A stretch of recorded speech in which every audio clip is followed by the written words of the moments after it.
En cuestión de horas, la mayor invasión anfibia de la historia cayó sobre las playas de Normandía.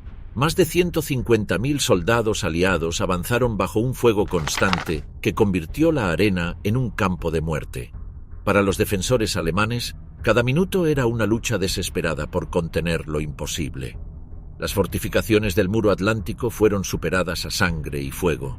Las ametralladoras dispararon sin descanso, los cañones destrozaron embarcaciones y aún así las defensas cedieron bajo la presión masiva. En algunos sectores, unidades enteras quedaron aniquiladas antes de recibir refuerzos. El colapso no fue inmediato, pero la brecha estaba abierta. ¿Cómo vivieron los soldados alemanes el día en que el frente occidental se quebró?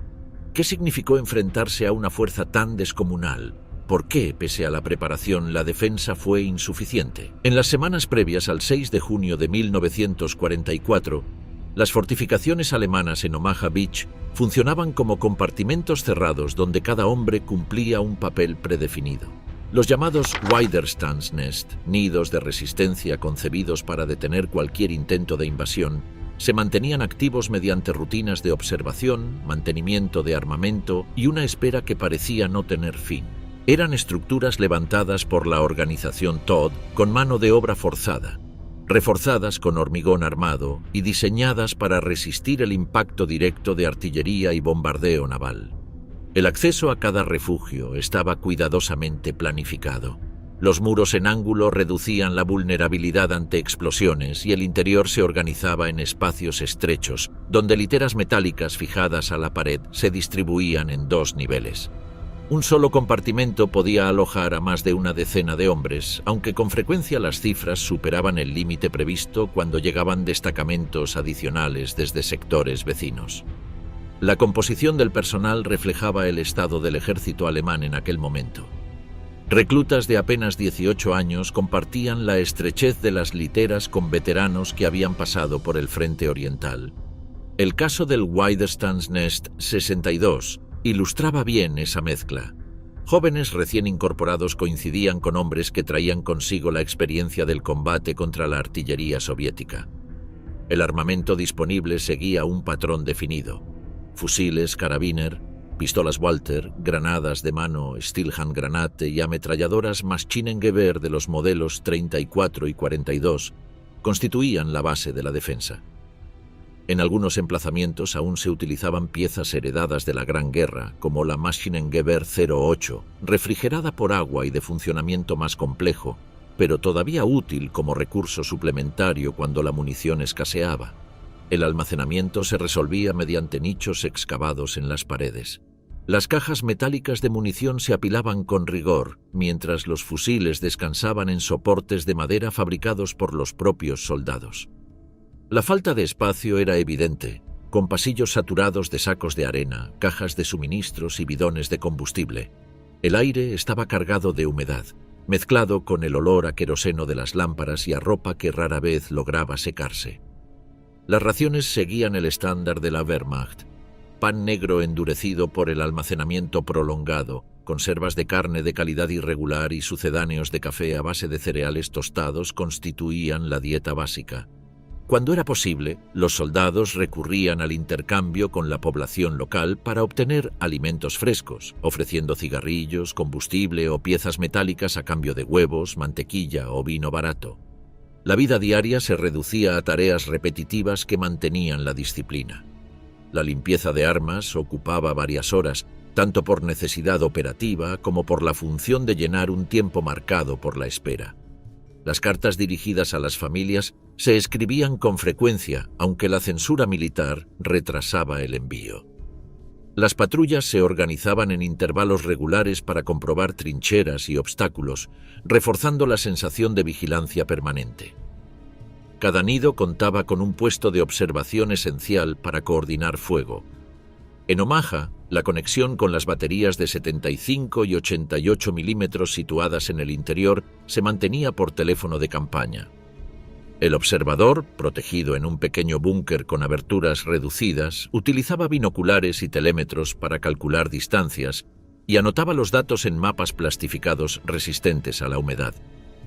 La información debía transmitirse con precisión absoluta, pues las órdenes superiores insistían en la necesidad de economizar cada disparo. La escasez de proyectiles hacía imperativo que cada blanco fuera confirmado antes de autorizar la apertura de fuego. Las líneas de comunicación, sin embargo, eran vulnerables. El cableado podía ser cortado por fuego naval o por acciones de la resistencia. La radio de onda corta se usaba como alternativa, aunque su alcance era limitado y dependía de las condiciones atmosféricas. Los turnos de vigilancia se extendían durante largas jornadas, de día y de noche, en búsqueda constante de buques en el horizonte o de aviones que pudieran anunciar el inicio de una operación. El relieve de Omaha favorecía la defensa. La playa formaba una media luna flanqueada por colinas que ofrecían puntos de observación elevados.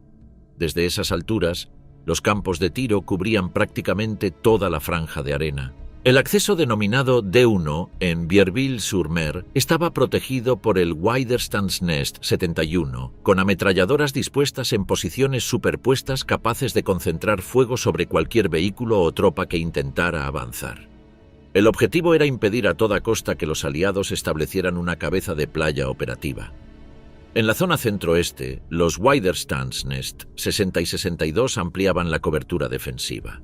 Sus casamatas, con muros de hasta 2 metros de grosor, habían sido diseñadas para proporcionar ángulos de tiro amplios y solapados.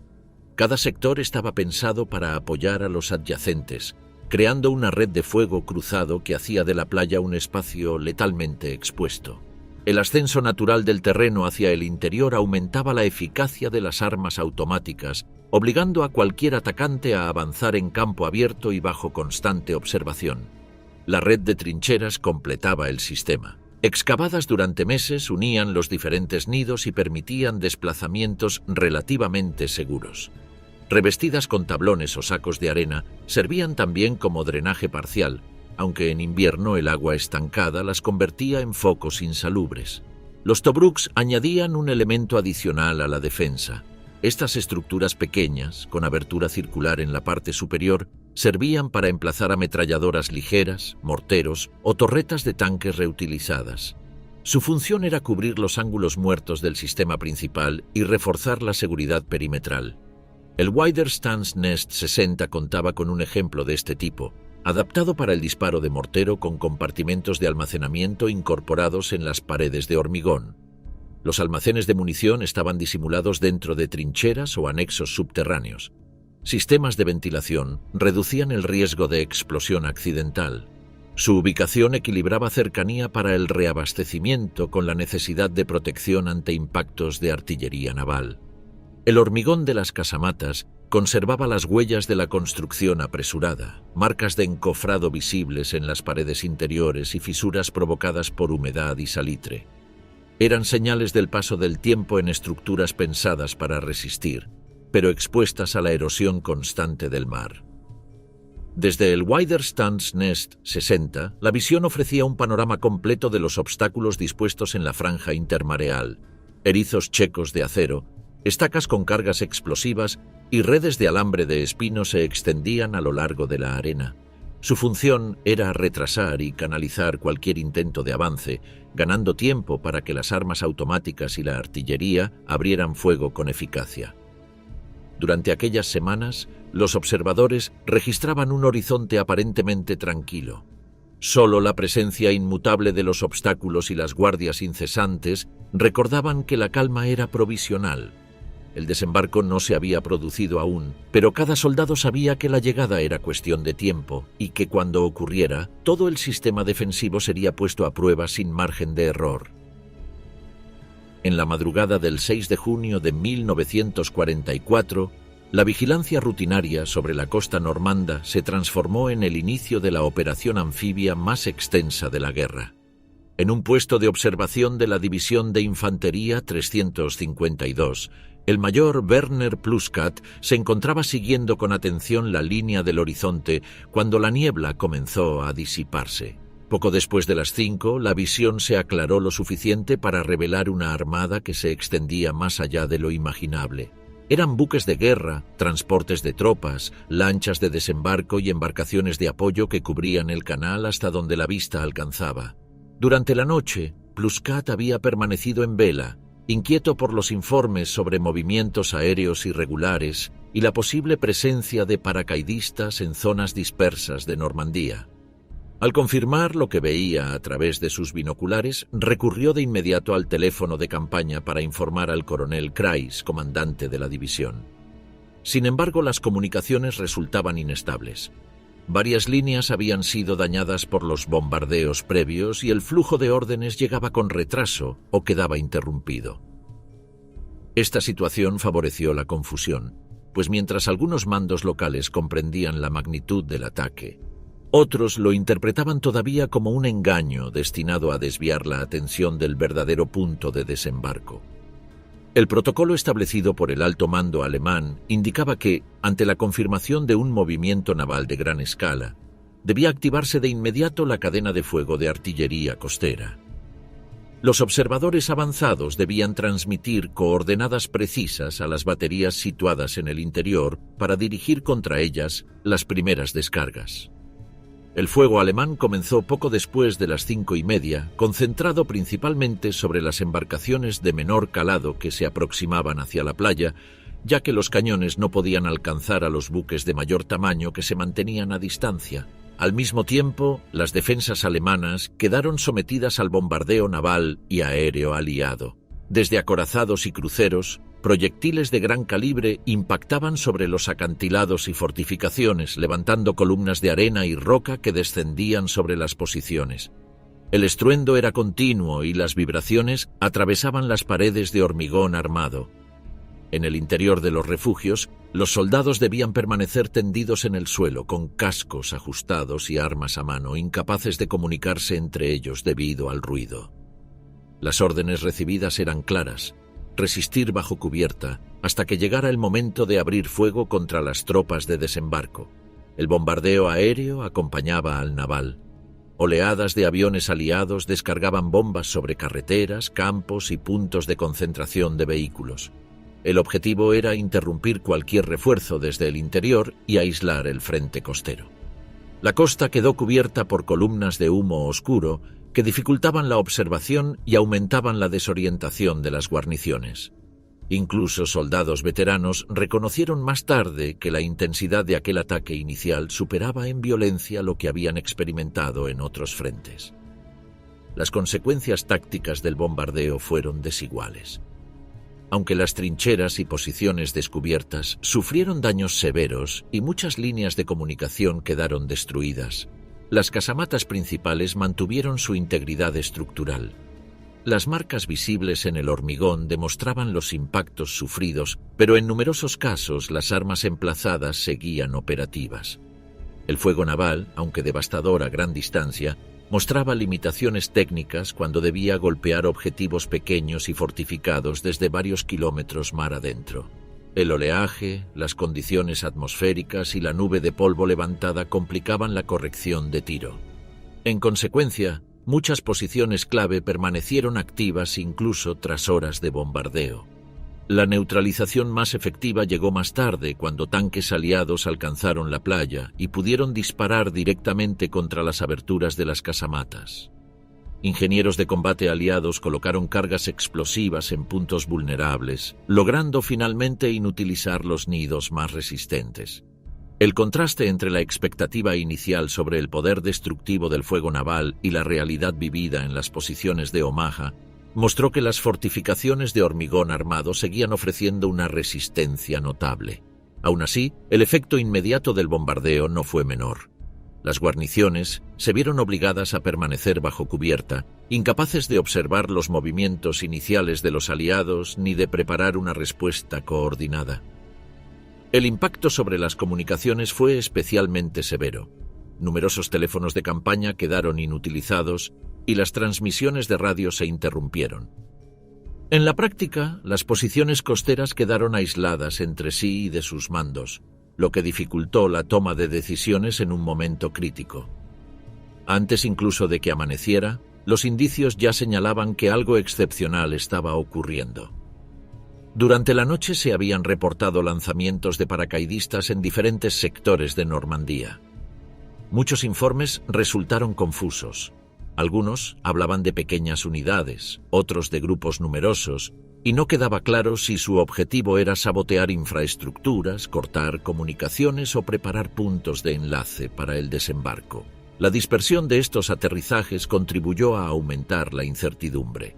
Las acciones aerotransportadas habían logrado interferir significativamente en los sistemas de comunicación.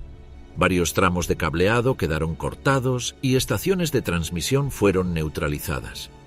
En algunos casos, los observadores alcanzaron a distinguir paracaídas vacíos en campos cercanos, iluminados momentáneamente por bengalas de señalización.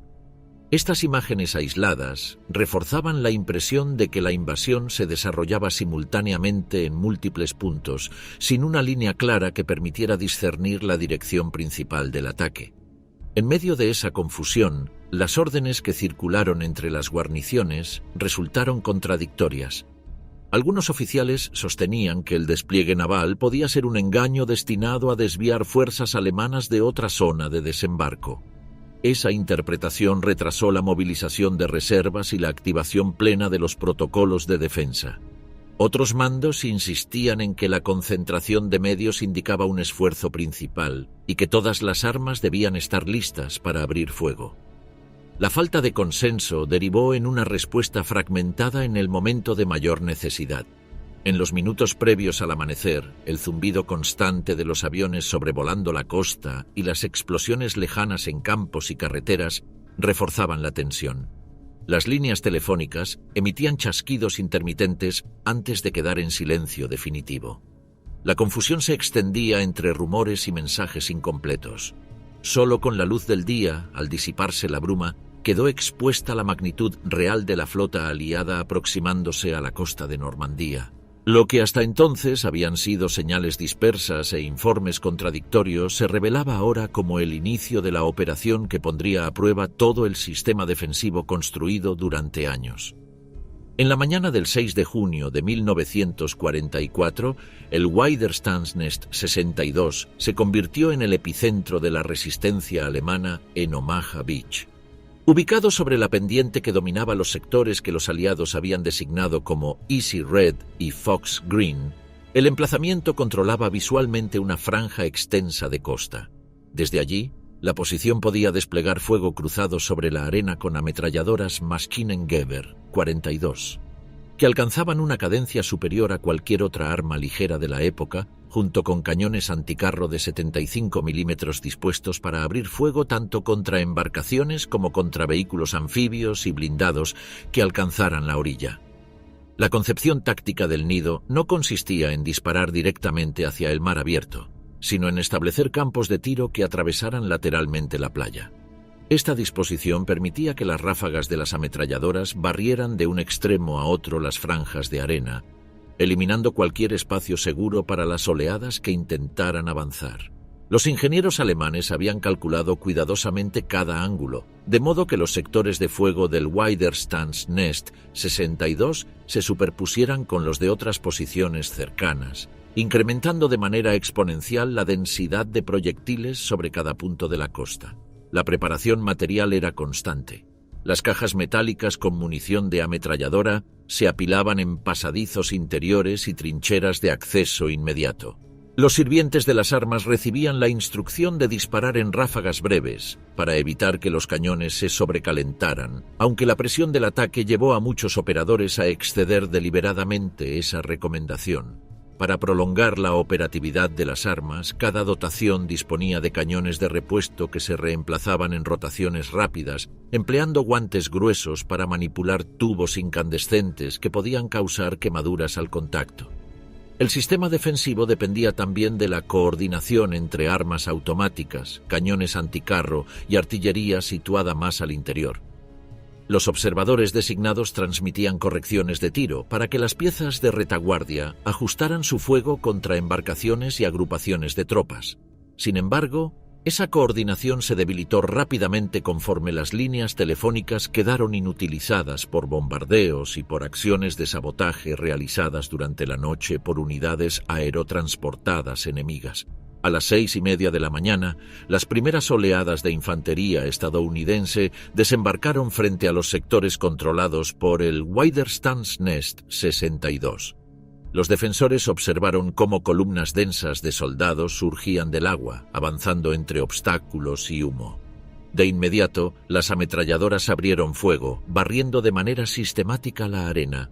El volumen de proyectiles era tan elevado que en muchos momentos resultaba innecesario seleccionar blancos individuales.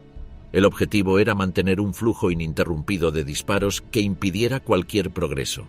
Los ingenieros aliados, bajo intenso fuego, emplearon cargas Bangalore para abrir pasos en las alambradas. Cada explosión levantaba columnas de arena y humo que delataban las brechas. Los operadores de ametralladora concentraban el fuego sobre esos puntos, conscientes de que se convertirían en rutas de avance para las oleadas siguientes. La playa se transformó en un terreno de supresión continua, donde la supervivencia de los atacantes dependía de aprovechar cráteres de explosiones previas como cobertura improvisada. Entre las 7 y las 8, nuevas oleadas estadounidenses reforzaron a los grupos iniciales que habían alcanzado la orilla. Algunos lograron avanzar hasta los taludes, situados al pie de la pendiente. Desde los búnkeres, los defensores escuchaban detonaciones de cargas que eran colocadas contra las estructuras exteriores, acompañadas por ráfagas de fusil y granadas que explotaban cerca de las troneras. La lucha había pasado del campo abierto de la playa a un enfrentamiento inmediato contra las entradas y muros de hormigón. Los pillboxes recibieron un castigo progresivamente más intenso. Destructores aliados, que habían logrado acercarse mucho más a la costa, disparaban directamente contra las posiciones. Cada impacto hacía vibrar las paredes y desprender fragmentos de hormigón sobre los ocupantes. En varias casamatas, suboficiales resultaron heridos por esquirlas que penetraban a través de las troneras en el momento en que intentaban mantener las ametralladoras en funcionamiento. La comunicación verbal se redujo a gritos y señales manuales, mientras los turnos de recarga y de sustitución de cañones continuaban bajo presión incesante. Hacia las 9 de la mañana, la situación había cambiado radicalmente. Grupos estadounidenses habían establecido bolsas de resistencia en zonas elevadas, amenazando directamente los accesos al Waterstone's Nest 62. Lo que había comenzado como una defensa ordenada bajo control táctico se transformaba en un colapso gradual de la línea. Entre los defensores se encontraba el suboficial Bernhard Furking, observador de artillería con experiencia en el frente oriental. Durante las primeras horas había transmitido coordenadas a las baterías de retaguardia, permitiendo ajustar el fuego sobre concentraciones de tropas y embarcaciones. Su labor representaba un enlace esencial para prolongar la resistencia. Sin embargo, mientras intentaba mantener su tarea en una posición expuesta que le ofrecía mejor campo visual, fue alcanzado por un francotirador. La pérdida de Furking supuso un golpe táctico inmediato, pues interrumpió el flujo de información que permitía coordinar el apoyo de artillería. La ausencia de suboficiales veteranos obligó a soldados jóvenes a ocupar responsabilidades críticas. Muchos de ellos carecían de experiencia más allá del entrenamiento básico. La diferencia se evidenciaba en la forma de operar. Los reclutas tendían a disparar sin pausa hasta agotar las cintas de munición, mientras que los veteranos intentaban mantener ráfagas controladas. La eficacia del fuego disminuyó progresivamente, al mismo tiempo que las bajas entre los servidores de armas se acumulaban debido a granadas lanzadas contra las troneras, disparos de precisión y cargas situadas en las inmediaciones. El desgaste era visible. La coordinación con mandos superiores prácticamente desapareció debido a la interrupción total de comunicaciones. Cada grupo pequeño actuaba de manera autónoma, alternando disparos con periodos de repliegue en espera de nuevas órdenes que nunca llegaban. El humo y el polvo limitaban la visibilidad, reduciendo las posibilidades de respuesta organizada. Con el avance aliado consolidándose en la playa y extendiéndose hacia las colinas, el Waterstone's Nest 62 quedó en una situación insostenible. A media mañana, los estadounidenses alcanzaron las trincheras que conectaban directamente con las casamatas. Los combates en los accesos fueron breves pero intensos, y finalmente los defensores fueron obligados a rendirse. Los supervivientes fueron conducidos a recintos de prisioneros improvisados en la misma playa. Allí permanecieron bajo vigilancia, rodeados por los restos de la infraestructura que habían defendido durante horas. El tránsito desde combatientes atrincherados hasta prisioneros de guerra se produjo en cuestión de minutos, una transición abrupta marcada por la destrucción visible que aún cubría la costa. La captura de los defensores del Widerstands Nest 62 formaba parte de un patrón que se repetía a lo largo de Omaha Beach. Los nidos de resistencia, diseñados para sostener el frente mediante el fuego cruzado, fueron neutralizados de manera progresiva, no por el bombardeo naval inicial, sino por la combinación de fuego directo desde tanques en la playa, cargas de ingenieros aliados y la presión constante de oleadas sucesivas de infantería. El resultado inmediato fue la apertura de corredores que permitieron a las fuerzas estadounidenses avanzar hacia el interior, asegurando posiciones clave en las horas siguientes. Lo ocurrido en el sector dominado por el Widerstands Nest 62 ilustraba de manera precisa la lógica del desembarco, una operación que, aunque extremadamente costosa en vidas para los atacantes, acababa por superar la resistencia gracias a la acumulación de medios y a la persistencia del ataque. La playa se había transformado en un espacio devastado, donde estructuras aún en pie coexistían con fortificaciones reducidas a escombros, y donde el movimiento de tropas continuaba pese al castigo sufrido. La mañana del 6 de junio avanzaba hacia un desenlace irreversible en Omaha Beach. Mientras algunos puntos de resistencia seguían disparando de manera aislada, la línea defensiva alemana comenzaba a fragmentarse. El terreno elevado detrás de la playa se perfilaba ya como el siguiente objetivo, y la lucha estaba lejos de concluir. En el sector de Gold Beach, las defensas alemanas estaban organizadas en una sucesión de nidos fortificados dispersos entre la Rivière y Hamel. Estos puntos formaban parte de la muralla atlántica, pero en comparación con Omaha Beach, carecían de grandes concentraciones de artillería pesada. Su estructura respondía a la lógica de la resistencia distribuida: casamatas de hormigón armado con cañones anticarro de calibre medio, piezas de 50 milímetros, ametralladoras Maschinengewehr de los modelos 34 y 42, junto con destacamentos de fusileros dispuestos en trincheras de cobertura limitada. El principio táctico asignado a estas posiciones consistía en retrasar el avance enemigo, causar el mayor número de bajas posible y ganar tiempo para que reservas móviles del interior pudieran organizar un contraataque. La misión de los defensores no era resistir indefinidamente, sino transformar cada minuto de avance enemigo en un coste creciente. El mando alemán había concebido estas posiciones como barreras temporales, lo suficientemente resistentes como para obligar a los atacantes a desplegar toda la potencia de su maquinaria de guerra desde el primer instante del desembarco. A diferencia de Omaha, donde la densidad del fuego cruzado había convertido la playa en un campo letal, en Gold, la dispersión de las posiciones limitaba la capacidad de concentración de fuego sobre un punto único. No obstante, esa misma dispersión significaba que cada casamata podía convertirse en un foco autónomo de resistencia, capaz de infligir daños considerables hasta quedar aislado o reducido por medios especializados. La 231 Brigada de Infantería Británica fue una de las primeras unidades en desembarcar frente a la Rivière. Más al este, en Hamel, la defensa alemana logró mantenerse durante varias horas, aunque finalmente fue sobrepasada por la presión combinada de blindados y tropas de infantería. El contraste con Omaha era evidente. En Gold, los atacantes superaban en número a los defensores desde el inicio, lo que reducía la capacidad alemana de sostener un frente coherente. Sin embargo, la lucha fue intensa. La resistencia, aunque fragmentada, consiguió ralentizar de forma significativa el ritmo de avance durante las primeras horas del desembarco. El panorama en Juno Beach, frente a Courseulles-sur-Mer, seguía un patrón similar. Allí los defensores alemanes disponían de posiciones sólidas pero insuficientes en número. El ataque canadiense, apoyado por blindados especializados y artillería naval, redujo progresivamente cada nido fortificado. La resistencia se mantuvo hasta que las posiciones fueron rodeadas. Una vez alcanzados los accesos posteriores, la línea se quebró con rapidez.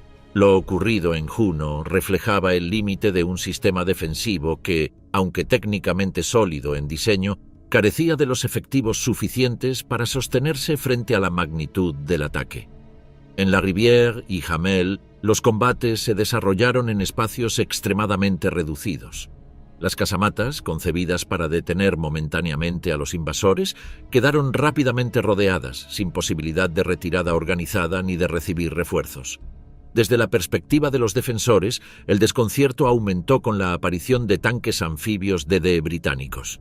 Equipados con faldones de lona y sistemas de flotación, estos vehículos blindados emergieron desde el mar, impulsados por hélices ocultas bajo el agua. Cubiertos por cortinas de humo naval, su llegada fue percibida como un acontecimiento inesperado y desconcertante.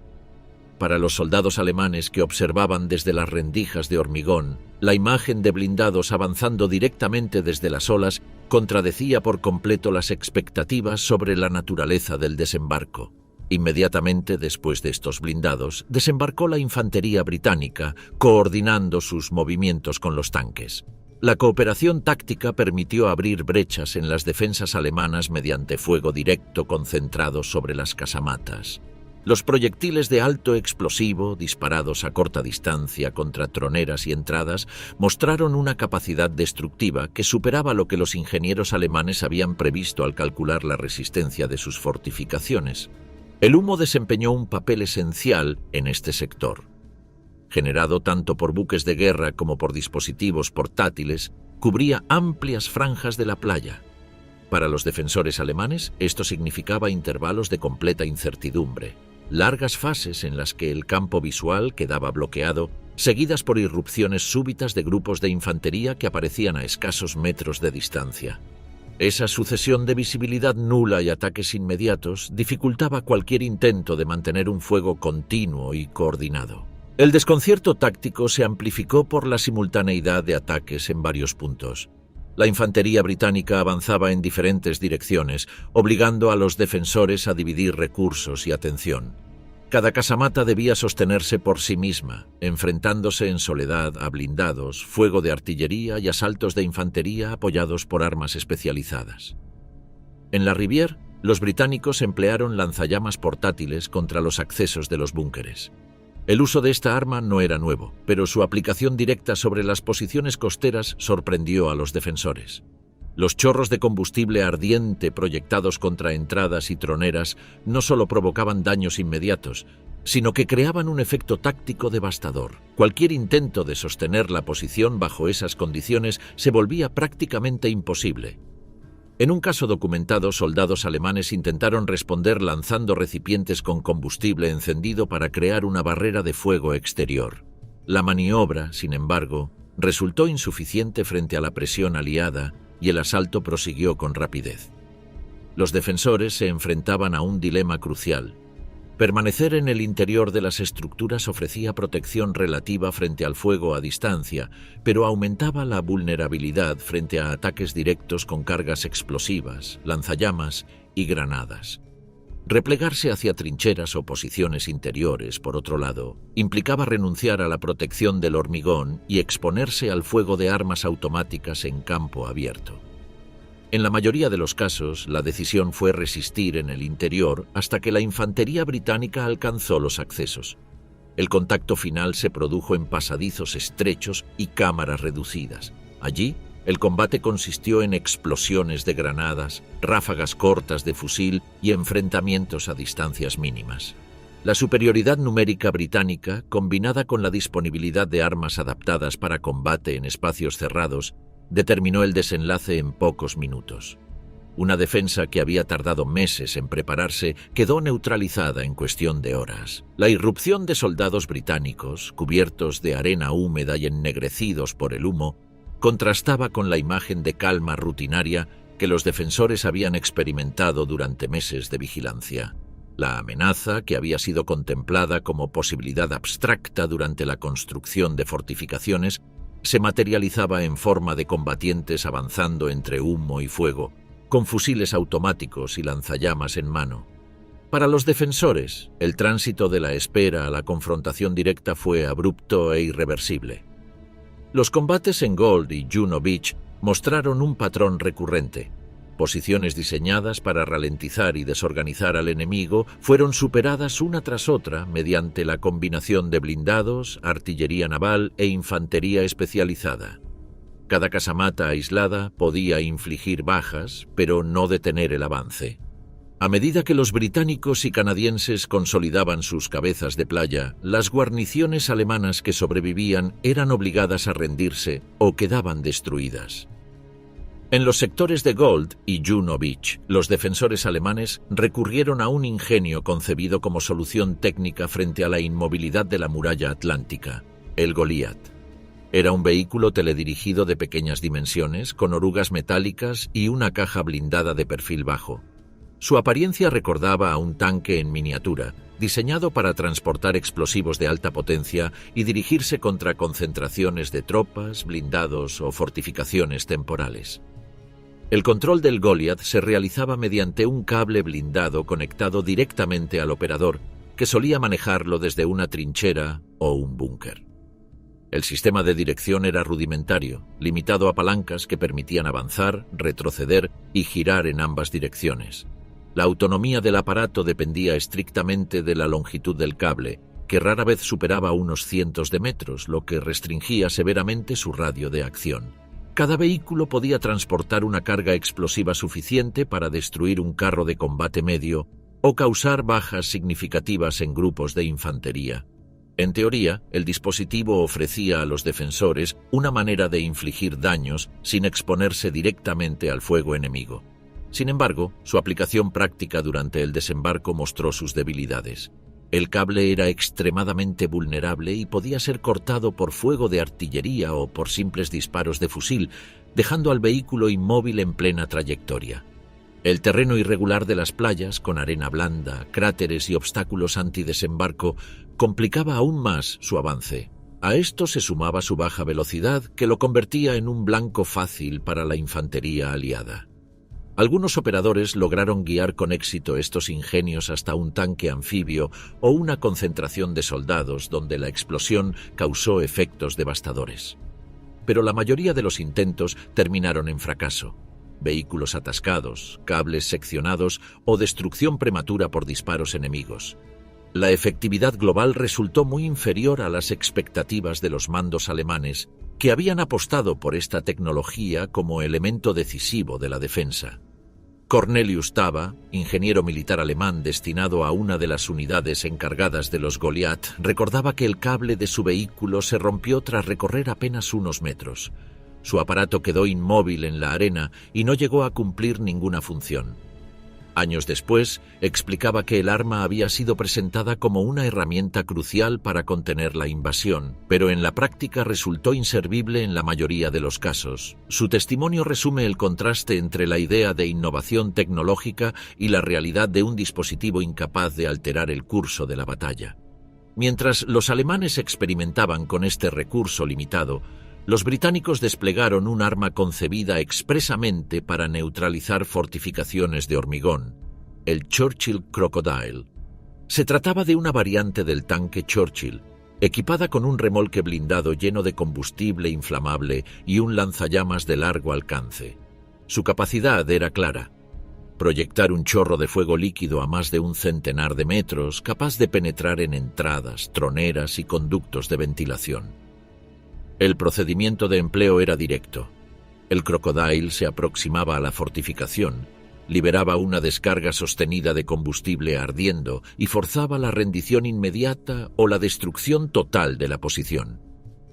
En el interior de los búnkeres, el calor y el humo hacían imposible la resistencia, consumiendo el oxígeno en pocos segundos.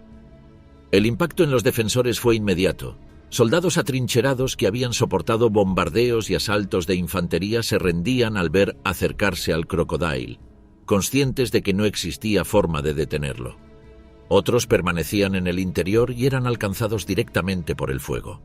En ambos casos, el resultado era la neutralización rápida de fortificaciones que de otro modo habrían requerido combates prolongados.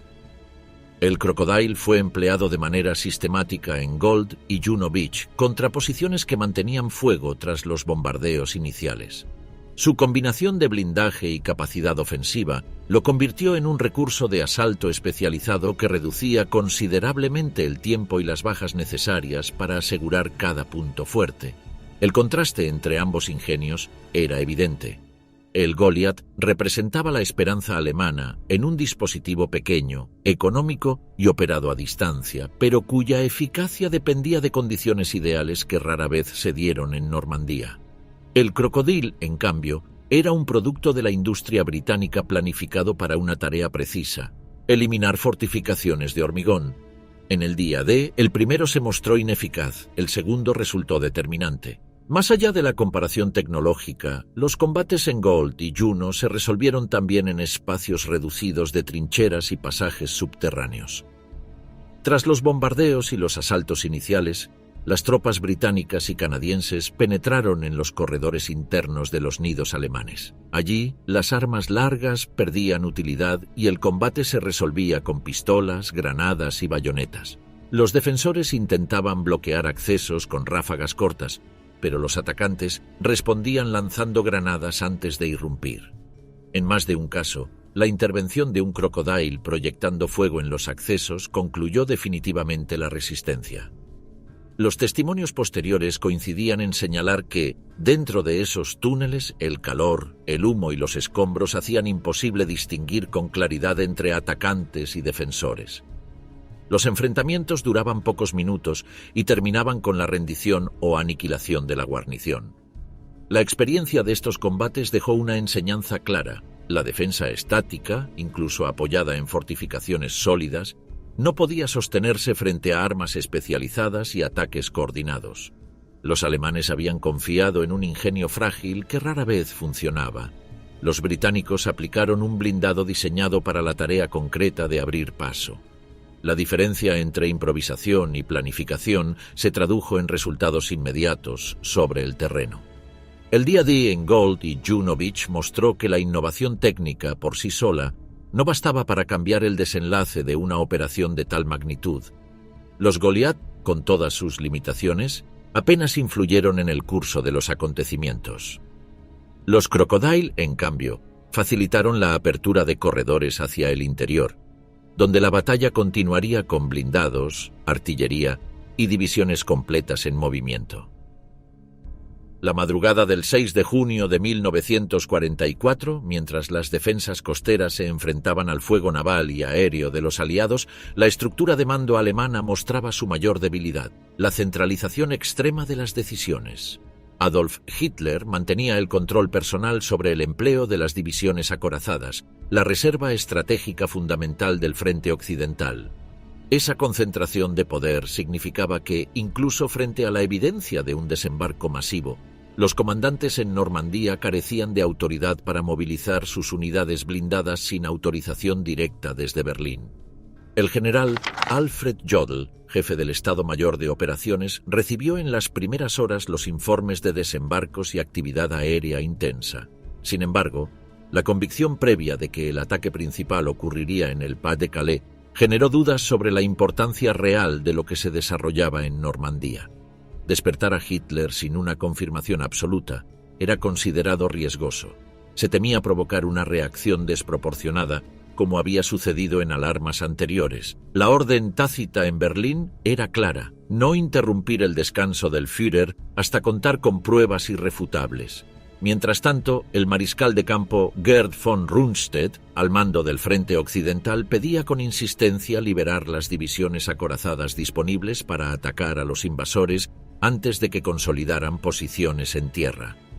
Sus solicitudes no recibieron respuesta inmediata.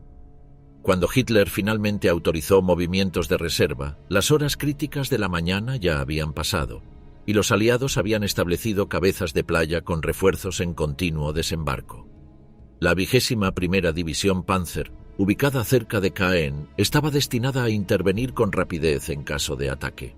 Su comandante intentó ponerla en movimiento, pero recibió órdenes contradictorias: avanzar hacia la costa o detenerse en espera de confirmaciones adicionales. La indecisión permitió que los aliados afianzaran su despliegue. La 12ª División SS Panzer Hitlerjugend también sufrió retrasos. Integrada mayoritariamente por reclutas jóvenes bajo la dirección de oficiales experimentados, disponía de equipamiento moderno y gran capacidad de combate. No obstante, la orden de movilización llegó demasiado tarde. Cuando sus convoyes comenzaron a desplazarse, la aviación aliada dominaba totalmente los cielos. Cazabombarderos atacaron sistemáticamente a los blindados en marcha, causando pérdidas materiales y retrasando aún más la llegada de la división al frente. Los testimonios posteriores de oficiales de la 21ª División Panzer coincidieron en señalar que el hostigamiento aéreo era tan intenso que cualquier movimiento diurno resultaba extremadamente arriesgado. Solo pequeños grupos alcanzaron las inmediaciones de las playas entrada la tarde, sin la fuerza suficiente para alterar el curso del combate.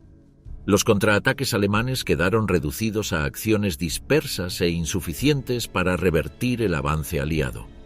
Un factor clave en esa parálisis fue la operación de engaño aliada conocida como Fortitude. Mediante transmisiones de radio falsas, informaciones cuidadosamente elaboradas y la acción del agente doble Juan Pujol García, conocido por el nombre en clave Garbo, se reforzó en la cúpula alemana la idea de que el verdadero desembarco se produciría en el Pas de Calais. Los supuestos informes sobre el primer grupo de ejército de Estados Unidos bajo el mando de George Patton parecían confirmar que Normandía no era más que una maniobra de distracción. Esta percepción llevó al alto mando a retener divisiones enteras en Calais, esperando un ataque que nunca se produjo. Mientras tanto, las tropas en Normandía soportaban solas la mayor operación anfibia de la historia sin recibir refuerzos inmediatos. Aún después del 6 de junio, la convicción de que el desembarco principal ocurriría en Calais persistió durante varios días, prolongando la falta de reacción coordinada. A la confusión estratégica se sumó la ausencia de una figura clave. El mariscal de campo Erwin Rommel, jefe del grupo de ejércitos B encargado de la defensa en Normandía, no estaba en su puesto aquel día. Había viajado a Alemania para asistir al cumpleaños de su esposa y para entrevistarse con Hitler con el fin de insistir en la necesidad de reforzar la línea costera. Rommel había recorrido personalmente durante meses las fortificaciones, ordenando la colocación de minas, la construcción de obstáculos y el reforzamiento de casamatas. Su convicción era clara: detener al enemigo en la playa, pues una vez que lograra establecerse en tierra firme, la superioridad aérea y logística aliada haría imposible expulsarlo. La doctrina de Rommel contrastaba con la de Rundstedt y otros generales que preferían mantener las unidades acorazadas en reserva estratégica para un contraataque en profundidad. Esta divergencia de criterios estratégicos, unida a la falta de coordinación central, produjo un escenario en el que ni la defensa rígida en la costa ni el contraataque móvil se aplicaron plenamente. La ausencia de Rommel simbolizó la falta de dirección unificada. Sus subordinados, privados de la autoridad de un comandante presente, transmitían solicitudes urgentes de apoyo que chocaban con la indecisión de Berlín. La defensa se sostuvo únicamente con las unidades ya desplegadas en primera línea, mientras las reservas acorazadas permanecían inmóviles durante las horas más decisivas. El resultado inmediato fue que la respuesta alemana al desembarco se fragmentó en acciones aisladas, ejecutadas sin coordinación ni refuerzos suficientes.